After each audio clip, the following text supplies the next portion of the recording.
Hola chicos, buenos días. Soy la profesora Melissa Álvarez del curso de Comunicación 3 y este es nuestro primer podcast sobre nuestra primera clase, tipología textual y niveles de comprensión lectora. La finalidad de este podcast es que podamos ampliar un poco lo visto en nuestra clase.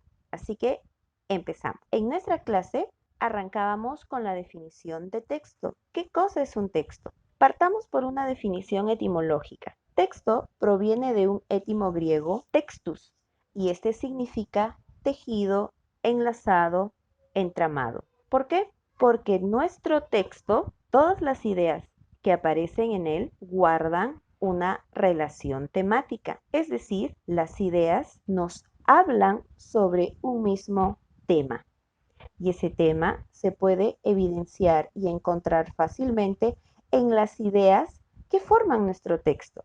Por ejemplo, puedo identificar la temática encontrando la idea principal y a su vez las ideas secundarias que alimenten a esta idea principal. Algo que tenemos que tener en cuenta es que el texto, como lo decía la diapositiva de la clase, es una unidad lingüística estructurada.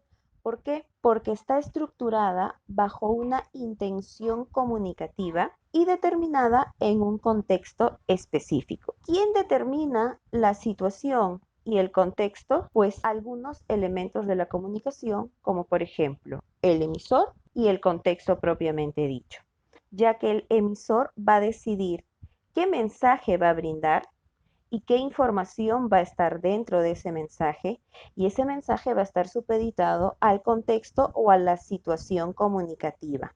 No olvidemos también que el texto está compuesto por una serie de enunciados, si es que estamos hablando de un texto escrito, que al fin y al cabo es lo que estamos desarrollando en clase. Este texto está agrupado en párrafos y cada uno de estos párrafos debería desarrollar un subtema que se desprende del tema y todos ellos guardan relaciones gramaticales y semánticas entre sí. Pero ¿qué otras características podemos encontrar en los textos?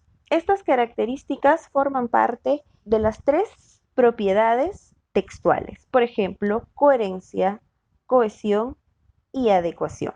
Empezaremos con coherencia. Coherencia es aquella propiedad que está relacionada con la organización de la información para que así el emisor pueda cumplir su objetivo comunicacional y el receptor pueda recibir esa información de manera clara y precisa. Esta información está relacionada con el conocimiento que se supone ambos comparten y esto se ve reflejado en la relación semántica.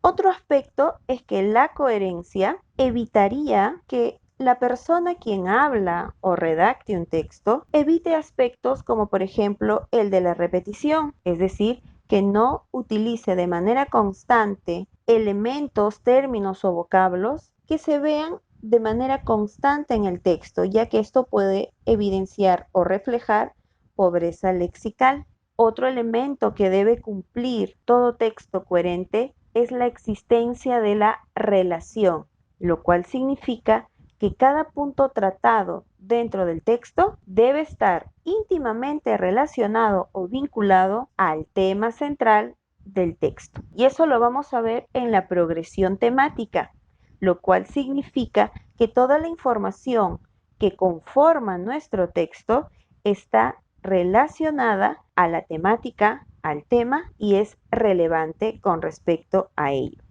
Y por último, la no contradicción, es decir, si yo en un texto argumentativo, por ejemplo, estoy defendiendo una tesis, el no maltrato animal, significa que en todo mi cuerpo textual yo debo brindar argumentos que refuercen mi tesis, que yo estoy en contra del maltrato animal. Pero si posteriormente continúo con la lectura del texto y encuentro una idea en la cual yo estoy avalando el maltrato animal, entonces básicamente caería en la no contradicción. La segunda propiedad del texto es la cohesión y esta propiedad tiene que ver con la relación que existe entre los párrafos que componen el texto. Esta composición debe ser correcta y lógica y debe existir entre ellos una relación gramatical. Aquí también nos vamos a valer de algunos otros mecanismos que, por ejemplo, fueron mencionadas en la primera propiedad. Podemos recurrir a mecanismos de recurrencia o repetición, y esto consiste lógicamente en que no se repitan palabras, frases u oraciones, y estas pueden ser fácilmente reemplazadas por un sinónimo, por un pronombre, por un adverbio, por una perífrasis, etc. Otros elementos claves que van a alimentar a esta segunda propiedad, que es la cohesión, son los marcadores discursivos, porque recordemos que la cohesión tiene que ver cómo las ideas que aparecen en el texto se relacionan y cómo estas ideas se pueden ver afianzadas haciendo uso de los marcadores de discurso o marcadores textuales, que como sabemos en su mayoría son las preposiciones y conjunciones. Por último, la tercera propiedad es la propiedad de la adecuación. Esta es una propiedad extratextual que consiste en la adaptación del texto a su propósito. El texto se va a adecuar de las siguientes maneras, dependiendo a su forma, es decir, la disposición de los elementos dentro de un texto se va a adecuar en base al propósito del texto, que lo vamos a ver más adelante. Por ejemplo, tenemos textos descriptivos, tenemos textos narrativos, tenemos textos argumentativos, entre otros.